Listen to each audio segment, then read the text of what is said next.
5. Yeah, it is the 13th day. I What? love it. It is. It's Friday the 13th. Yeah. You know what that means? We've got a great. Skull's got to come on today. I got to turn this. I got this guy. He's out back there sometimes. We got a great line to get you some breakfast, man, at Bim Bam down in Oxford. I don't eat breakfast. I know. Pastor. I'm eating less. I'm trying to lose weight. But listen, got a great one today. Friday the 13th. There you go, Skull Man. He's ready. He's ready to get some answers. We got a great lineup today. Rob Browne here with you, Brendan Martin in Ocala. I'm in Memphis. We got the Roundtable, Frank Duffy, Doug Dean. Special really guest. Round? Why do we call it a round table? Your dad gave me that term. It just goes around the table. But we've got John Talty, senior college football writer, CBS, and he has worked his tail off to get where he is. Had him on a few weeks ago when we were in Birmingham. Grew up in New Jersey, loves college football. And I'm going to tell you, folks, there's just certain people that you call an insider that just have their ear to what's going on. John Talty's one of those. So let's bring everybody in here. Before I do that, though, remind you, take a picture with your cell phone of the QR code. We are live on Twitter, Facebook, and YouTube, 7 channels simultaneously. Then it goes streaming everywhere. We're blessed to have a lot of people watching. Share the show. Got a great channel here. Share the show. Yeah, share the show. If you can't catch us live, as you know, you can watch us anytime at your leisure. So no further delays, man. Let's get this lineup going. Batter up. John Talty, Doug, Frank, everybody, welcome aboard. Doug asked you a pretty provocative question there in the beginning before we started. What in the world is there to write about right now? But John, you know this, and you've got some great mentors and people that you learn from.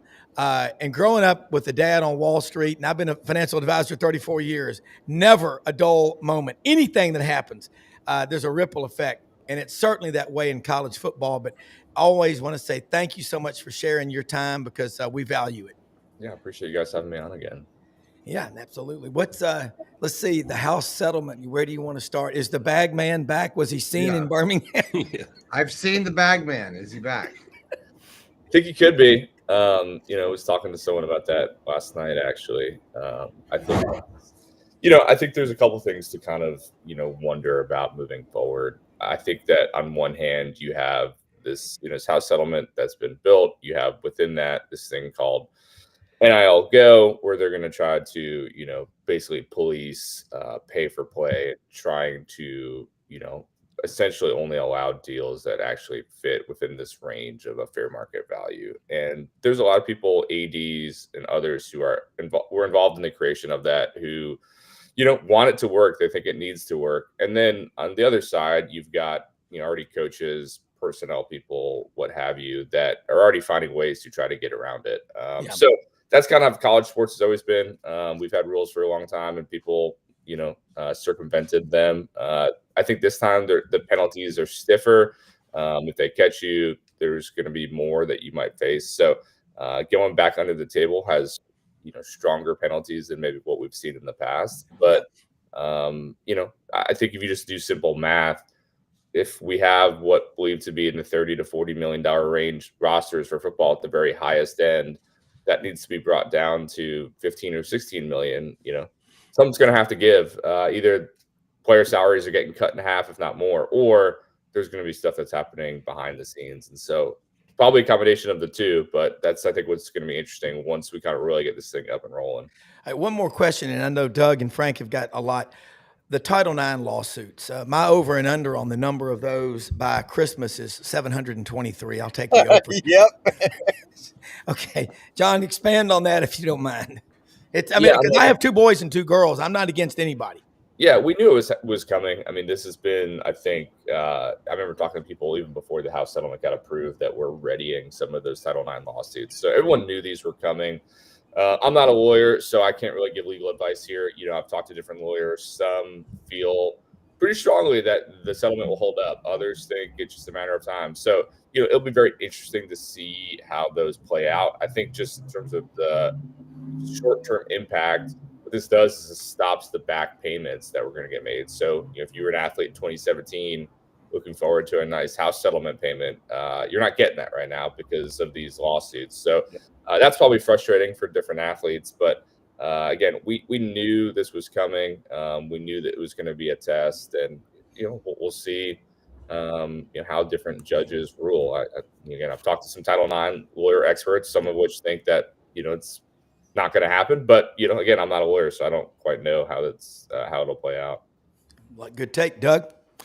John, good to have you on again. Duff, good to see. Have you stood up, Duff, the bagman operation in Baton Rouge with Boudreaux, and you got to reactivate that pretty soon. We need to make sure that Ty Graves sells those chicken fingers and Boudreaux sells that butt paste, because we need as much money coming in as we possibly can get.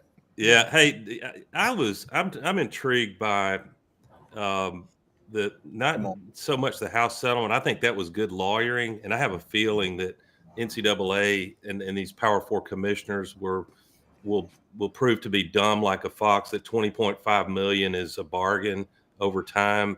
If, and this is a big if, and we need a lawyer on at a later date, Rob. If this is settled law now, that the players, especially previous players whose eligibility is passed, cannot find some new way to craft a lawsuit, and this just continues to have a life of its own. But to me, what's going to be fun to watch is the Deloitte. Have y'all read about the new College Sports Commission? Yeah. I would love to, I'm sure it's out there. I'd love to know what pretty penny Deloitte is making with this gig. And secondly, I can't wait to see the commission value that Texas wants to buy a quarterback for $4 million, and the commission says, no, he's coming out of high school. We think it's only worth $1.2 million.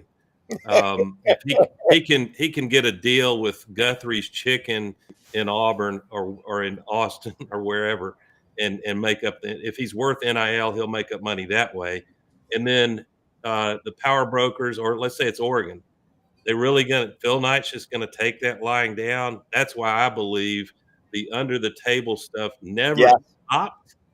But they were offsetting for the gap. Maybe I'm getting too creative here, but I think they're behind. Some programs were supplementing under the table, and they would offset for what the legal NIL money was. And they also knew that the NCAA is no longer, if they ever were, no longer really in the enforcement game. You're reacting to some of that, John. Yeah, I mean, that's true. I mean, I was definitely heard from multiple people over the years that the under the table money spigot wasn't completely turned off. I think some people preferred to continue to do it. They know how it works, right? And legal cheating. Especially early on, like it was actually cheaper. I mean, like it's tax free. Like the money was not the kind of insane money we're seeing now. It was smaller. It might have been targeted to people in that player's life, what have you. So I think some people are very comfortable going back to that world if they have to. I mean the challenge of some of that stuff that you're mentioning, Doug, is like it has to be tested. Like I think we know how it's going to play out, but be so curious if it does. And I do think you hit on Texas. Like from talking to people involved in it, including like the implementation committee, College Sports Commission. A school like Texas probably has an advantage because Austin is a big city. We know that there's a huge amount of interest in Texas. Like there are real companies there, and I think that you probably are going to get a bigger number of what they think is the range of value for a big NIL deal in Austin. I think it's going to be harder for, let's say, Mississippi State and Starkville, a much smaller city, less big businesses in Starkville. Like they're going to be different numbers for those two different schools, even if it's both for a QB. So that's where you're going to see, I think, some edges to Ohio State. Again, Texas, some other ones. You mentioned Phil Knight. I think that's going to be an interesting one. There had been talk about public companies being exempted. Then it came out that that's not quite how it's going to look. So the Wild West. Yeah, I mean, but that's always been kind of the example it's been used to me is, are you really going to tell Phil Knight that he doesn't know what's a fair marketing deal? He's done quite a few of them, and that'll trigger lawsuits, wouldn't you guess? Yeah, I mean, so what's against the interesting sports commission is that a player can't sue. A player has to go through mandatory arbitration. So that eliminates his. Now he can, I guess, try to sue, but it's within the binding details of the contract that he has to go through arbitration. The business can sue, but and that's kind of what's going to be interesting. Like I've talked to people involved in writing that document, and I was like, why? Excuse me, why wouldn't a business sue? And they kind of went hemmed and hawed and didn't think that they were going to be getting that many business lawsuits, in part because, their whole thing is we're not saying no to deals. We're telling you it's outside the range that we view as acceptable. And if you decide to accept it, there might be consequences. But we're not telling you can't take the deal. So they feel like it's a legal loophole that they're not actually rejecting any deals for anyone. It's up to that individual athlete and athletic department if they want to accept the deal. So they feel like that's their way around a business suing them for blocking a deal. Again, we'll see how it holds up. I think in general, we know that there are going to be a lot of lawsuits, whether they absolutely will be. Hey, John, we own a real estate company in Atlanta. The lawsuits on this is going to make the National Association of Realtors lawsuit that just got settled a year and a half ago look like child's play. There's going to be lawsuits flying left and right. And let me tell you something. This is so convoluted. I turned 65 in December.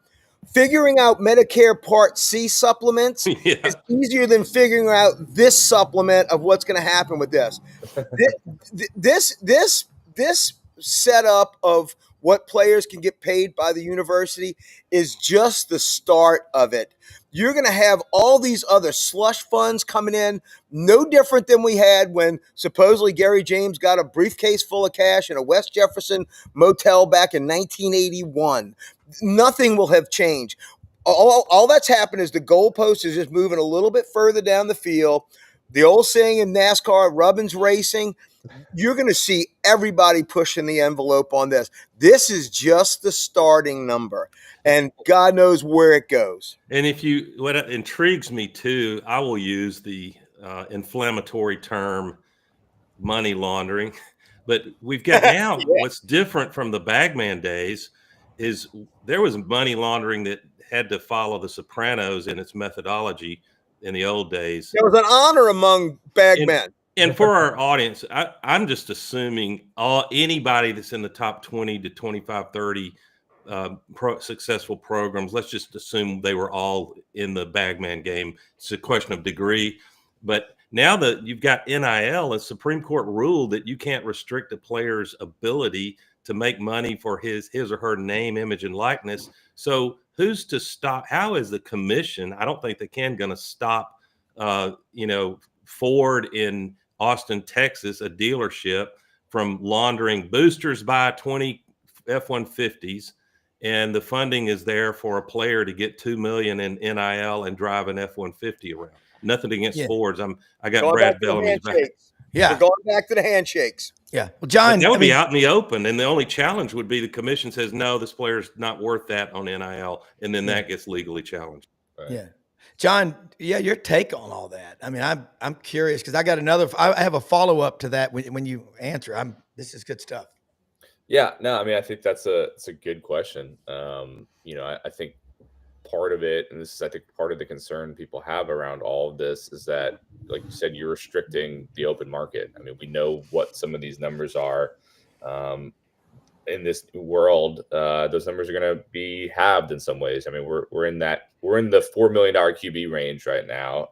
That's going to be pretty hard if you only have $15 million to spend. If you're spending $4 million on your QB, makes it hard to build out the rest of your roster. So, we know people are going to push the limits. I think it's kind of the story of college sports that you're going to push the limits. Everyone's always looking for an edge or a loophole. So I think it would be very naive to think that's not happening because it is. I think there are going to be, like you said, a ton of legal challenges and how that shakes out. I mean, I think that for a long time, the NCAA was losing pretty much every lawsuit they had. And if they had actually done things in the past, would have prevented it. They think that this is a measure that's going to kind of clean up a lot of the issues. People are pretty skeptical of that. Well, but, it's possible. And the psychology of it. John, the psychology of it. The problem is you've got, back in the past, it was binary. You can't pay players. You can't. Right. But now that you can, this is going to be a slippery slope. I mean, where do you stop? At least before, you knew where the line was. Right. This line's arbitrary when you have the ability of coming in with NIL. Right. Yeah. And again, I just think that there's going to be issues where, again, I use the example of Starkville and Austin. Like, if you're Mississippi State, you're going to be mad that Texas has a higher number than you do based on, what they determine the market value of that. I mean, I can remember back, it's quaint now, but I can remember all the schools freaking out about some schools were calculated to have a bigger cost of attendance than the others. Yeah. And it was like the difference of like hundreds of dollars, but they were freaking out about it. And they already were started like juking the stats so that they would have a better number. I mean, talking about $5,000 maybe max. Now, I mean, you might have a massive difference between what a player can get from certain schools than others. I think it benefits big brands in bigger cities, just how I understand the model. So, if you're a school at other places, you're going to be pretty frustrated that you're not going to be able to get some of these deals through. And I think we're all just waiting for that first deal to get rejected and a kid to kind of run it all the way up the food chain. And then that, I think, will be the big test. We'll see. I don't know anybody wants to be that guinea pig, but I think that will tell us a lot as to how this thing actually works and whether it holds up when that lawsuit ends up happening. You know what I've noticed, I'm sure y'all have thought about this. There's a dynamic that, as much as I have bemoaned the Supreme Court, which gets to sit in robes and issue rulings, and they correctly interpret the law. I'm not second guessing that on O'Bannon v. NCAA, so there are some unintended consequences that I've bemoaned. But what we have gotten, which you almost never see from NCAA or SEC or any of the power conferences, is speed, brother. I mean, that you have no choice but to get a fire under your rear end in college football. Now, what's happening is disruption, chaos, and a new set of unintended consequences. But we're not having to go glacially slow, are we, Duffy? Well, supposedly not. We'll see. Time will tell. And I'll just say one thing. I mean, that's a big part of what they're hoping with this, NIL clearinghouse is like they want it to be much more transparent. I mean, everybody complained about the NCAA, how opaque it was and how you didn't really know what's going on, and to be much speedier, much more efficient. I mean, think about, the Michigan stuff is still playing out, and, it's kind of like, how are these cases still playing out? And that's been the kind of the story of the NCAA. I mean, it takes years and years. You keep appealing it. Glacially. All these different things. And at certain points, like it's 5 years after the fact and you can't even care anymore. And like that is not going to happen here. Right? They want it to move much faster so that, like you said, you get a quick answer so that you don't risk your eligibility if they wait too long. Oh, we'll see. John, here's another thing that people don't talk about it that much, but in the state of Texas, the Permian Basin, 4.2 million barrels per day coming out of there, Midland, Odessa. The state legislature gives Austin 65% of that revenue every year, 35% to College Station. Now, how does Starkville feel, and how does everybody else feel? Second question, have you noticed in recruiting, there's been very little movement in the aisles because everybody's waiting. They can't make these commitments on NIL because they don't know what they can offer a kid. It has really slowed up the recruiting process. John, your thoughts on that, and if you've talked to coaches about it, and you're one of those guys that, in the Tony Barnhart and Dennis Dodd mode and Paul Feinbaum, you're going to ask questions and you really don't care. You just want to get the truth. Yeah, I talked to a GM at an SEC school about that, and he said he's been telling kids that they were born a year too late. So, we'll see how that plays out. But that's been his take. It's like, yeah, I know that you saw your buddy a year ago getting offered this, but like if we actually follow the rules, that's not the number for you anymore. And so, yeah, I think kids are waiting to see how it shakes out. As you guys know, ahead of this announcement, schools were doing what we call front loading, where they were trying to get as much of their NIL money out and about into the world ahead of time. But right now, I think they're still trying to figure it out. You're trying to see now rev share stuff almost backloading. What's kind of interesting, and I think hasn't really been talked that much about, is that so rev share stuff is kind of based on the fiscal year. It's June 30th on. And so, you're going to have some, how you manage that. Like if you spend it all in June, well, come December portal window, you're not going to have any money to spend. So you're going to have to manage it. You can't necessarily just put it all right up front, which I think some schools are learning the hard way already. How you manage that money over really kind of over 2 periods, it's going to be tricky for schools. But yeah, schools I think are trying to figure out how to, get the NIL around. And at least, I talked to somebody at a different SEC school a couple days ago. He's like, they're trying to find real money right now, organic NIL money.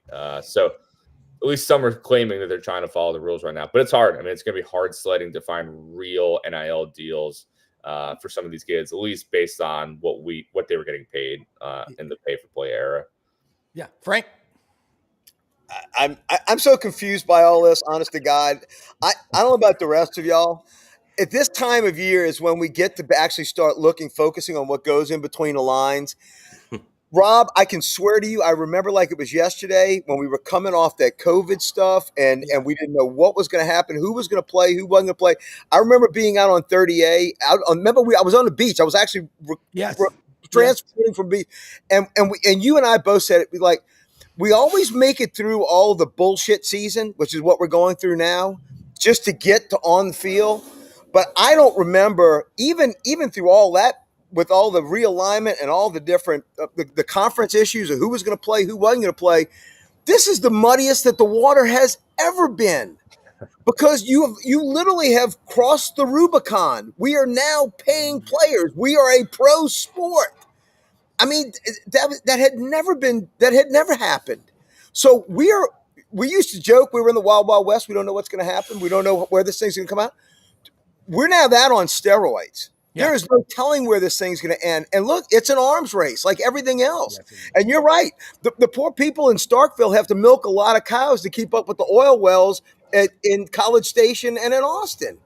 And look, it's not going to be equitable. And unless we have a strong commission or commissioner, it's going to be the same thing that we saw in the last 2 years. I mean, what do you see in that? I mean, y'all are intelligent guys. Is there any point in time when we're going to have a definitive set of guidelines and procedures and policies that are not sand shifting under your feet? I don't see it. Not with this crew. I mean, yeah, they're going to be better than the NCAA, but I don't see it.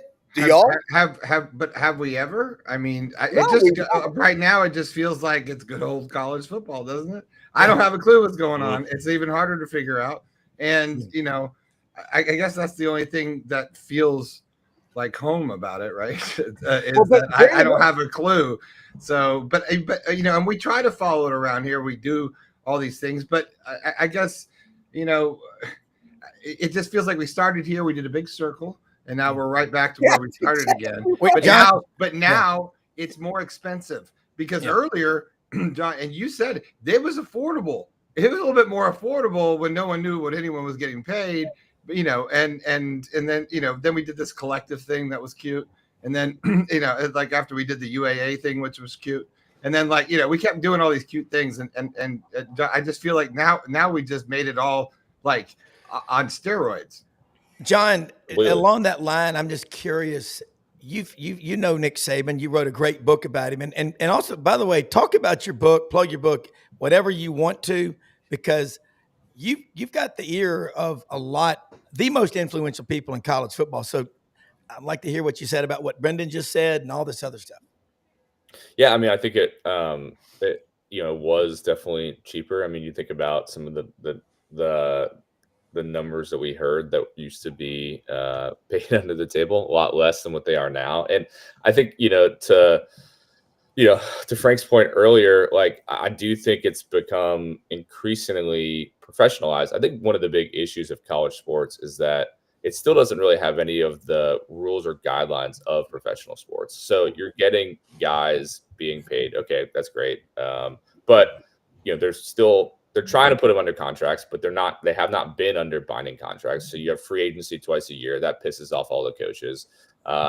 You just have the inherent challenge of these kids still going to school and having to be admitted into school. So, the hot topic down in Destin recently was, let's move the transfer portal to just one. Let's move the date. Well, it's like, well, if you move it to this date, then kids can't get admitted to school. Like, there's all these weird things that we just have to accept with college sports that obviously the NFL and NBA don't have to deal with. So it makes it hard. It feels like a lot of half measures where like the real solution is it's just not capable. They don't think they're capable of doing it because of the other college weirdness that we all accept, which leads to, I think, again, these kind of half measures that like, all right, kind of fixes the problem, but it sometimes leads to 3 other problems that we haven't thought about. And especially over the last 4 or 5 years, it feels like that's happened over and over again, where it's like, all right, let's let them capitalize on NIL. Let's do that. And then you mentioned collectives pop up. And like, again, I've talked to multiple people. They're like, we never knew collectives were going to happen. It's like, well, of course collectives were going to happen. People are going to find ways to pool their money. They've been doing it for 100 years. Like,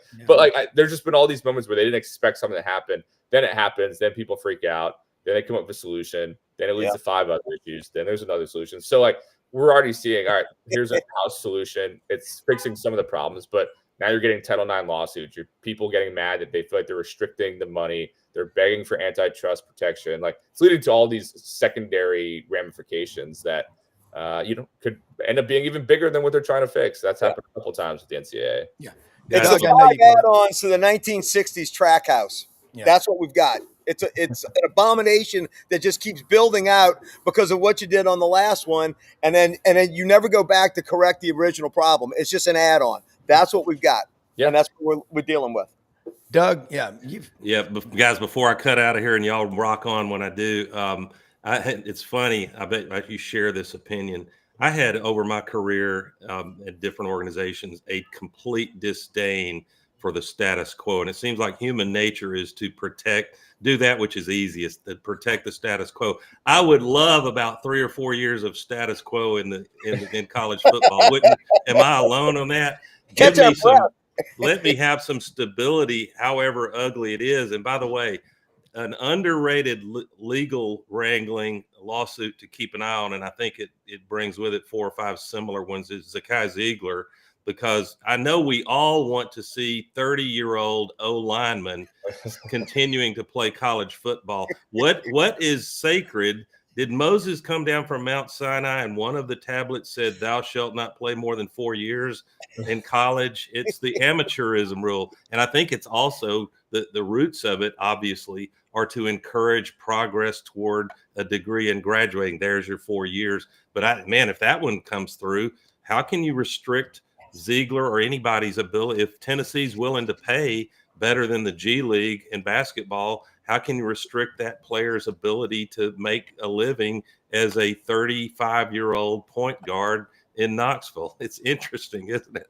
John, Yeah, I mean, that's a big one. And, I think the judge yesterday, denied the preliminary injunction, which was viewed as a pretty big win, I think, for the NCAA and others for that exact reason. And there have been others who have thought about testing it. He's really kind of the big one. But I think to your point, it's the concern is the precedent that it sets. And like you said, do we want 35-year-olds still trying to play because they can make more money? I don't think that's what I want. Again, I don't think that's what fans want either. I think part of the fun of college sports is like, I don't know, just it's the youth of it, and them making to me, I love college basketball, college football in part because like the youthful mistakes are like a feature, not a bug. It's like it's guys doing wild stuff, and it's like it's fun. I don't know, it's just what makes it unique compared to the NBA, where it's just going to be a lot more polished, but in some ways like less exciting because there's just not the wildness that you have, at this level. John, and quickly, and I'll say bye, guys. Happy Friday and happy weekend to everyone. I got grandson number 2 arriving tomorrow. Appreciate the thoughts and prayers. But I think the game, a smart game that the NCAA and the big commissioners are playing is they're setting all this infrastructure up and policies and systems and procedures, and they know it's going to get legally challenged and probably shot down in some cases. But what they're doing is showing Congress, here's what it should look like. It would take 3 days of debate, and they should easily be able to reach agreement and pass an antitrust exemption for college athletics. Then you have a players union and the infrastructure is there and the legal wrangling is over. Am I missing something? No, well, first off, congrats. It's awesome about another grandchild. And Tuscaloosa.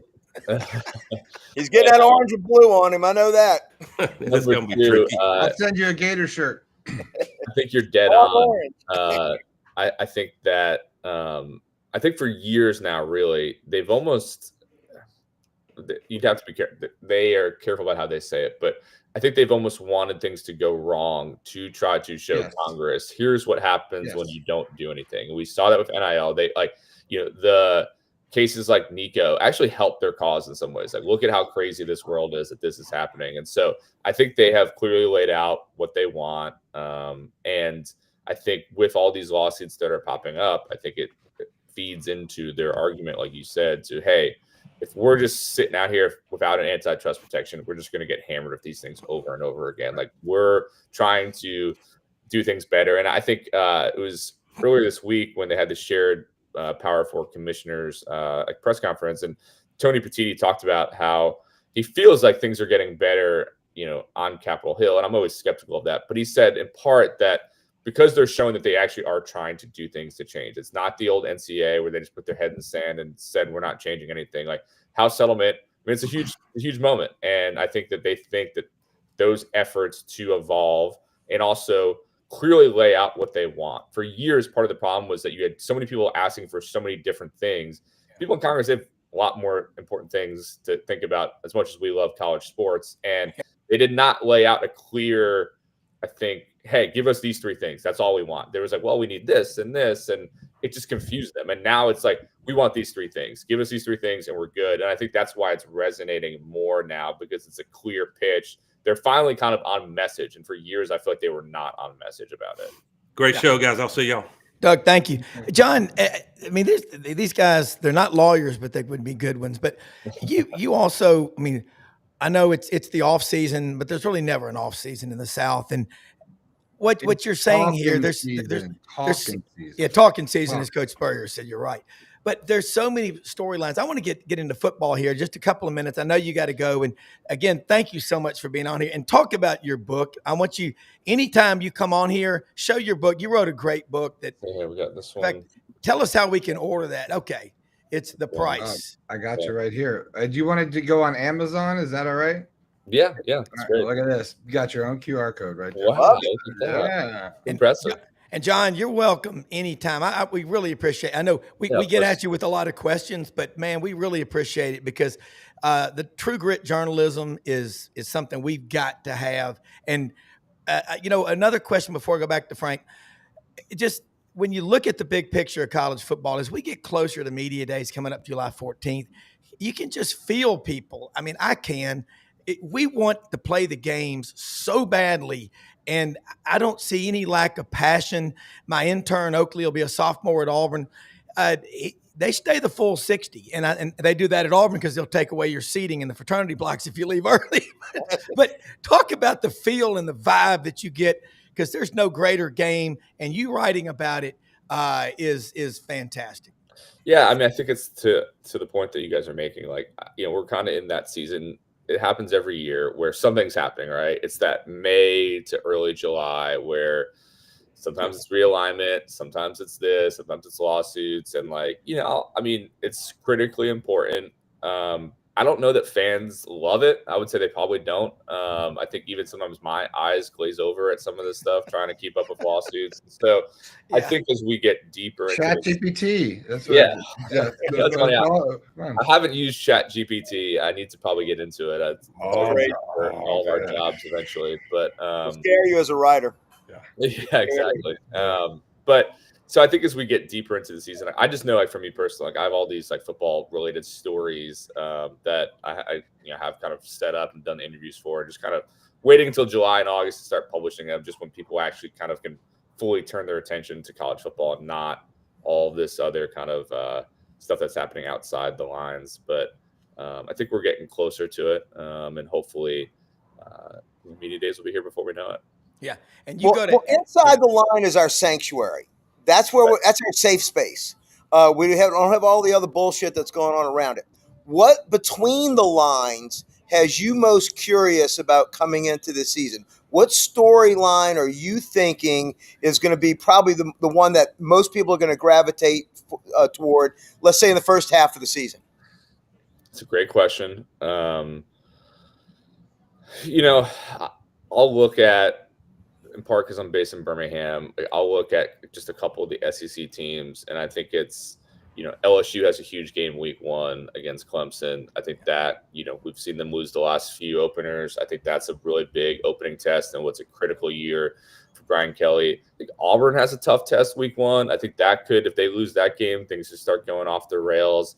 And then I think it's week 4.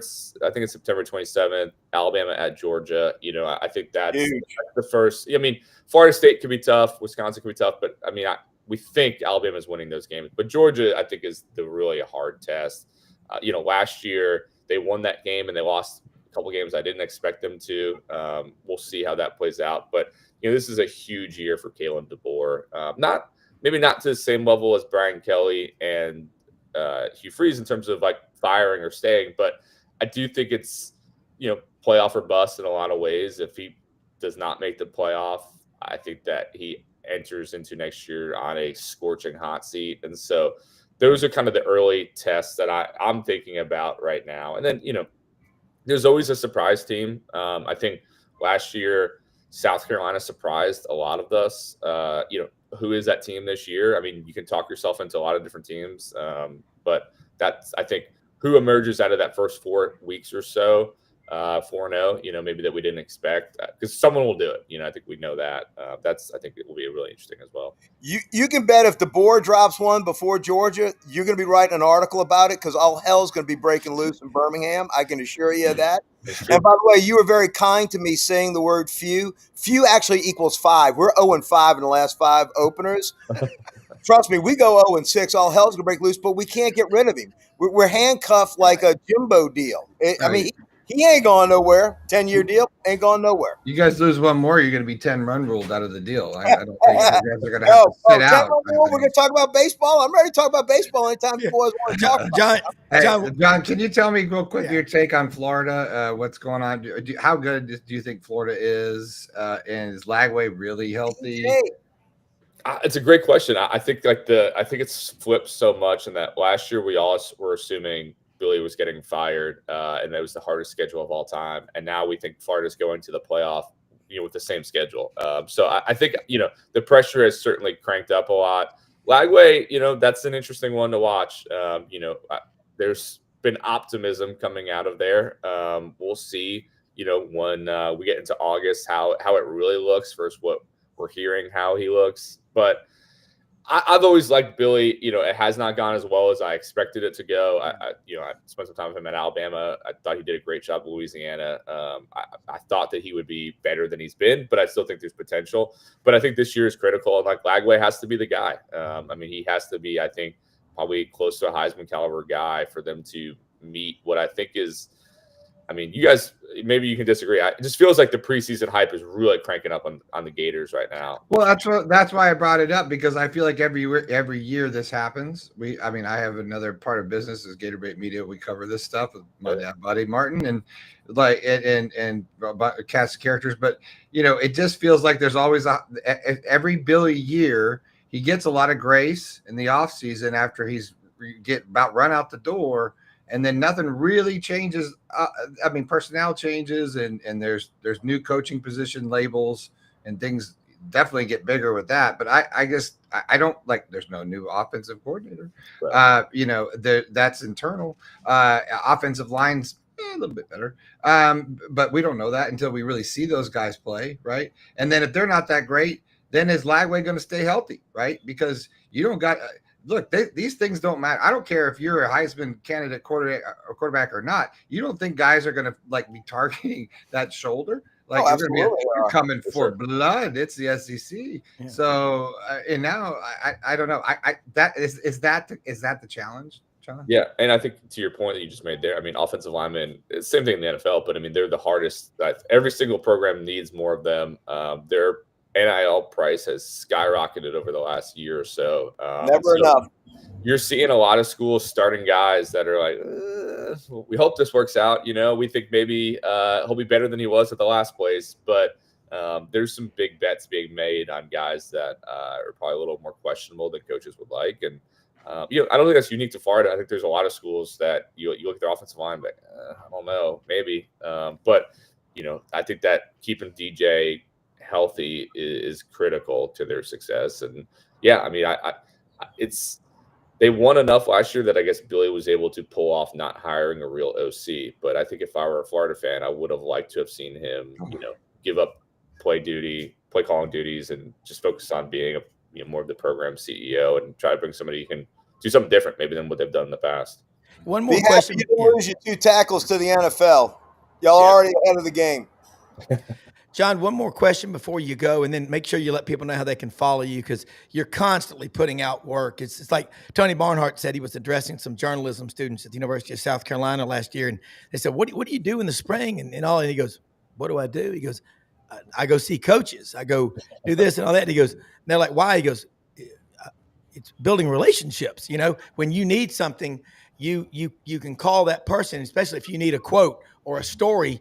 They're going to remember the people that were there. I got to ask you before you go, and I get your take on it, on Texas A&M and Mike Elko. Other than the Longhorns and God, they have all the money. Okay, so Mike Elko is there, but you remember you're I don't know if you remember the old TV show Dallas, that room full of J.R. Ewings. Everybody in there's got their hat out there going, I see, I got more money than you do, and nothing gets done. But talk about that and the battle with Texas, because they despise one another. I think there's a healthy respect between Auburn and Alabama, and there is to me. Or I have Texas A&M. Yeah, my oldest daughter's an Alabama grad. The rest of us are Auburn. My wife is a Vol for life, John. So I live in a crazy world. But talk about that and let people know. And again, as always, thank you. Well, also, I mean, look at what Texas Tech has done and the amount of money that they've poured into their team. So, I mean, it's not even just Texas and A&M have got money. I mean, Texas Tech's got a oil billionaire who has been, buying a pretty good roster. So, I'm a big fan of Mike Elko, Jersey guy in the SEC like me. So I got to like him. I think he's brought – you just saw year over year how much more structure I think he brought to A&M from the Jimbo days. And from talking to people around there, I think that was part of it. Obviously, they tailed off at the end of the year, and some of that's a talent issue. Some of that's just guys just kind of going through it for the first time. But I'm a believer in Elko. We'll see what Marcel Reed can do this year. I'm maybe less of a believer of him, but I think Elko's good, brings structure, which they need. And I think that, to your point, I think Elko can handle some of that, which there's a lot of overactive boosters there, and that can be challenging. And, you guys know it was one of Saban's great things at Alabama. Alabama was a mess before he got there, and he got a lot of those guys in the room and said basically clear out, let me do my thing. And he doesn't have quite that much juice, but I think he's capable of doing something similar, and he's done some of that already. So that's going to be Texas is in a great spot. It's tough when you're dealing with that in state, but I'm bullish about A&M moving forward. Yeah. Brad Bellamy, this is our general manager, Landers Ford. Say hello to John Talty, senior college football writer for CBS. I know you're a Bama fan. If you got a Bama question, get it, and we'll let him go. Yeah, I mean, Rob, we listened to Cole Kubelik talk last Monday about just offensive line play and how much it's kind of degraded over time. And, we talk about how much money these teams are investing in their programs, Texas Tech investing. But, I feel like it's almost hard to buy a championship in football when you have players that aren't used to playing together, don't know where the guy's going to be. Because with the offensive line play and defensive line play, it's really a dance. John, who's got the best consistent line year over year in the SEC this year? Who's coming in and has hey, we got a line built up that knows how to play with each other this year? I mean, Alabama does have a decent amount of returning guys. I'm trying to think of who has – Oklahoma lost a lot. I'm trying to go down the line in my head of who – Texas obviously lost multiple. It's hard. I mean, that's part of it. It's you lose so much year over year. I'm trying to think of who I actually feel really good about. I mean, there's a great story on CBS Sports that we did last month about exactly this. My colleague Shahan, you guys can look it up there, about just offensive line play degrading basically, and kind of how this is almost like the X factor of college sports that no one's talking about. That's kind of interesting. He talked to Sam Pittman and other people kind of about it. I mean, I would have usually you'd say Arkansas is up there, but they lost some of their top guys. Ole Miss stole one of their top players, so it's tough. And I think to your point, Jackson's nephew. Yeah. Yeah. It's a friend of ours' nephew. You're talking Patrick Kudus. That's who, Yeah. and they're not you got some feuding going on here in Memphis. Well, it's good seeing you guys again. Appreciate you having me on as always, and we'll talk soon. Yeah, John, thank you so John. much. John, how can people follow you on Twitter or whatever? At J Talty, and you can check out my work at cbsports.com. We'll retweet, and if you can give us a retweet, it means Yeah, the world for to sure. us. Thanks, All right. John. Enjoy the weekend. Thanks, You bet. You too. Great stuff. Brad Bellamy, General Manager at Landers Ford, where Collierville meets Memphis. I'm telling you, wherever you are, listen to what this man has to say, because remember the old E.F. Hutton commercials? When E.F. Hutton speaks, people listen. When Brad Bellamy talks about what's really happening in the car and truck business, pay attention. Thanks, Rob. Hey, real quick, guys, we got some great. We talk a lot about sales, not as much about our programs and service. But right now, $130 tire rebate out there. Also, $20 works rebate. We also have been advertising a happy hour from 1 to 4 o'clock on Monday through Friday. So you can combine our $20 off happy hour with the $20 rebate. You can get a works package for about $40. So great opportunity to come in, try our quick lane, try our service department. The rebates come from Ford, and really excited about continuing to build our retail traffic, our retail business on the service side. This is the last month for our plan pricing for everyone. Great offers. I'm down to 1 Platinum 24 Expedition. We got 14 grand off of that one right now, but we have a whole bunch of new Expeditions. If you mention us in this ad, we'll give you $1,000 off a 25 Expedition. Just got to tell us that when you come in. But really excited about the rest of this month and the programs we have with the Freedom to Upgrade event and the Built for America plan pricing for everybody. So, Rob, thanks for letting me be on the show on this wonderful Friday morning. Brendan, it's good to see your face in front of the camera, not just behind today. Well, I'm just trying to keep Rob looking pretty. So, Man, we listen. We have been. I'm ready to make my pilgrimage down there to take my Terry Bradshaw mobile, that former Tahoe that's got a 230,000 miles on it that he give to my dad and I many years ago, and I traded in one of those sweet new Broncos because I was a Bronco 2 guy in high school. Well, I got a couple of 2-door Broncos with your name on it, man. So dude, I figure I come down, we make some videos. You and I, I get the full experience, right? We just do the whole thing, and we'll go to a game on Saturday, do a run up, and we'll make it all about Landers.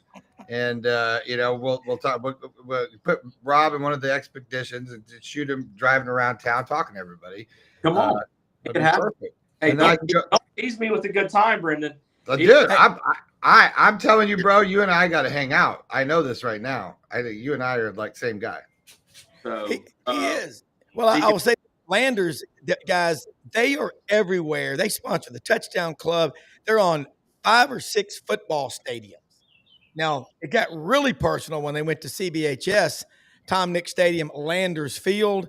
And you talk about 15,000 graduates, probably 5,000 living in the Memphis area, Brad Bellamy. And I've got a son-in-law working at CBHS now. I'm going to tell you something. I've dealt with a lot of businesses over the years, and I don't say anything I don't mean. I ain't never seen anything like what y'all do, and you do it everywhere. Your commitment to service. My wife even said the other day, unsolicited, she goes, "That guy is a guy that you just want to hang out with and want to work with," and it really means a lot. I love having you come on here, but man, and I'll tell you, this discussion today, Frank, we hadn't really touched on Omaha, so I'm going to get Frank's take, the Omaha and the Omahogs and LSU. Well, all I can tell you, it's kind of killing me not being there this year. I was there for every pitch 2 years ago. I've got an event here in New Orleans, as you can tell from my patio view. I'm in New Orleans. I got an event this weekend, and we're going fishing out in Grand Isle offshore next weekend. So don't cry for me, Argentina. But I will tell you, a lot of my Arkansas friends are starting to pop off a little bit. So I don't know what they want to talk first, baseball and our 7 national champions, or the fact that we hung up 68,888 shots. Either way, we're a formidable foe. So y'all are popping off. I'm just letting y'all know. I saw my buddy over here in his Ozarkian in his comments. All I'm telling you is we've been there. We know what we're doing in Omaha. They love us. We get standing O's wherever we go. So I'm just letting you know. But I will say this in all honesty. I think the championship could be won in this very first game one between LSU and Arkansas, because I think the winner goes through from the winner's bracket, and it's going to be much easier. And whoever comes out of our foursome, I think wins the championship. I think it's that strong. Either LSU or Arkansas is going to come out of this four, and I think if we do, I think we win the championship. Either Arkansas or us. I think we're that strong, both teams. Yeah, Brad. The slogan now: LSU baseball, a championship you can buy. Isn't that the new phrase for LSU baseball? That's it. Actually, I heard that. I've heard that thing. Look, all I'm gonna tell you, boy. You two can have a championship. Let me tell you something. Don't hate because we got Paul Skeens. I mean, look, if you could date Olivia Dunn, you come to LSU too, right? So don't be hating on my boys. Hey, you guys are putting your money at the right place. Hey. Programs, you put all that money out there. Auburn's going to tell you it's dollar cost averaging. Auburn's going to be 7-5, 8-4, and they're going to have a top 5 payroll in college football. So you can't buy those championships. They better hope not. Hey, here's an LSU slogan. Here's an LSU slogan for the World Series in Omaha. LSU Tigers, we got a shot. Yeah, we do have a shot. We got so you're saying there's a chance. From what I'm understanding, I think we're going over 100,000 in shots. That's the goal. And let me tell you, don't put it past us. And look, we blew Ole Miss that thought they had the record. I think they had like 12,000 shots. We blew past that on like day 2 of 2 years ago. So I'm just telling y'all, the goal has been set 6 figures on the number of shots. How nervous were you last week? Shot. Honestly, Little Rock was surprisingly a very good team. That kid at first baseman was phenomenal. In fact, I even said somebody needs to go over and give him a scholarship before he leaves town. Somebody needs to go walk right into their dugout. He was fantastic. Call the bag man. I heard he's hired. So hey, look, hey, what's the old saying? If you're on the Serengeti, it doesn't matter if you're a lion or a gazelle. Come sun up, you both better be moving. It's all a net sum game. It's an arms race. And look, we put our money in football. Clearly, we don't put it in basketball. But baseball is not beyond us to do that, as you can tell from our nice transfers. But no, all kidding aside, I think this LSU-Arkansas game is going to be phenomenal. We're pitching a left-hander that's tough as nails, tough as a $3 steak. If they can hit us and they win, we might see them down the line, and that's going to be tough to beat them twice to get to the championship series. But, hey, look, we beat Wake Forest, and Wake Forest was also a damn good foe. A great game, a 1-0 bomb that sent us an extra inning. So, and I will tell you guys, I have to tell you all this. If you ever get a chance to go with your team, like Brendan, obviously, you have Florida. Rob, I'm shocked you guys didn't go this year. I will tell you, out of all my national championship games that I've gone, I was to all 4 LSU national championship games in the Superdome. The College World Series is the greatest LSU experience I've ever experienced, and that's including college football natties, and I'm a college football nut. Because it was 22 days being in Omaha. It was the concentration of game after game after game. And the best example I can give to you, Brendan, was when y'all beat the hell out of us by like 22 runs, that middle game of the Sunday game. We all had hit the wall. The players did, the fans did, the coaches, we all felt it. That's the cool thing about getting to the summit in college baseball, because it is such a long journey, and being out in Omaha having that type of a run, I've never experienced anything in college sports as good as that was. Well, let me say this. I see this guy talking about in Arkansas, we got dry counties. Of course, LSU fans win that challenge. You know why they have dry counties in Arkansas? Because the sale of beer and liquor would cut into moonshine sales. I spend a lot of time in the Ozarks, and I'm telling you, the banjos play. It is so beautiful and so gorgeous. The river's at 57 degrees, the trout fishing. Arkansas it has everything. It's why Rockefeller, remember, he sent one son to West Virginia and one to Arkansas. They got bauxite that makes aluminum. They got oil. They got gas. They got Jerry Jones, who owns the Dallas Cowboys. Arkansas is one of my favorite states. It is. I ran into Brad Bellamy at the beautiful Oak Lawn Raceway. I love going to Hot Springs. It's one of my favorite towns, favorite cities. I love Arkansas. But I don't want to hear this poor mouthing about you're a dry county, you can't order shots.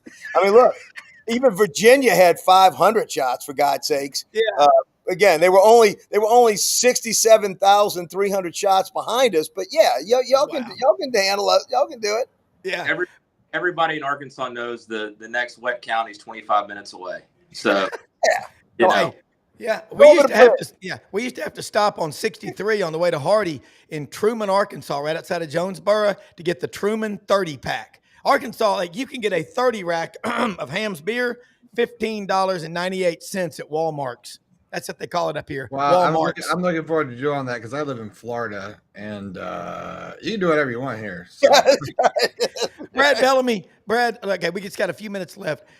College football, I thought Cole Kubelik nailed it too about the stolen reps. The guys coming in, taking all the reps with first team, and then they bolt for a better offer.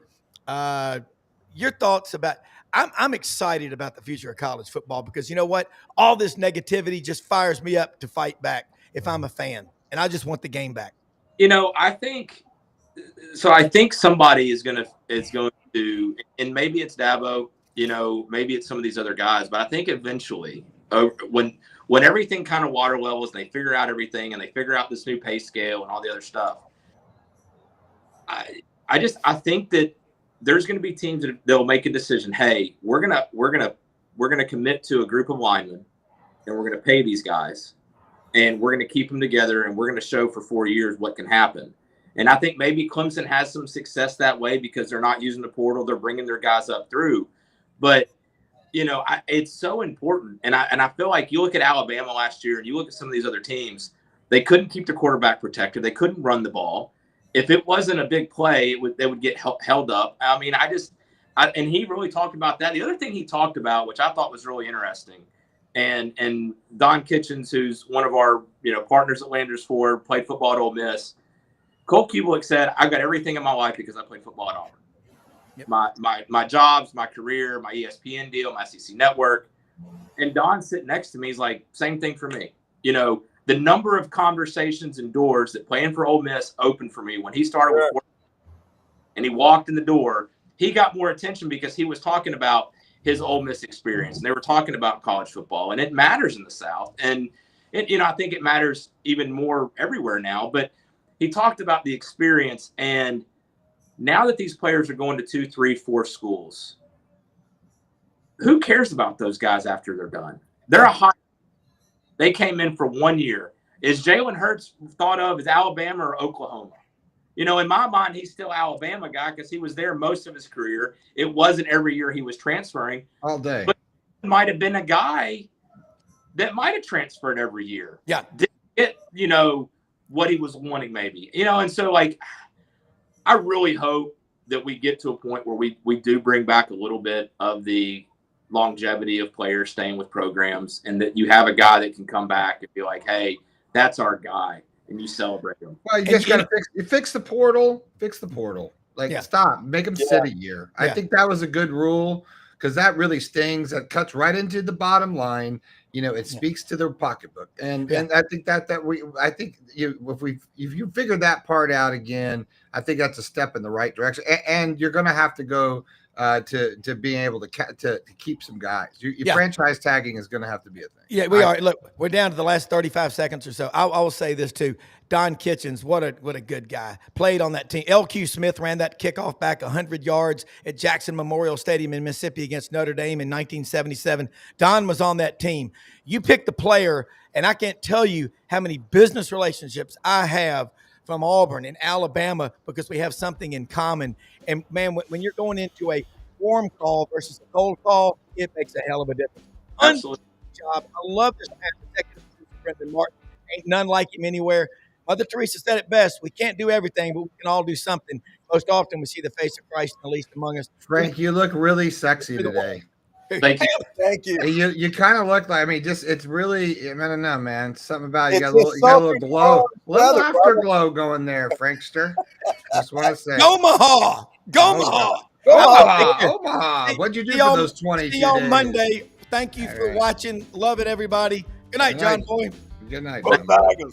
Go Tigers. Go Tigers. Omaha, Go Gators. Omaha. Go home. go SEC.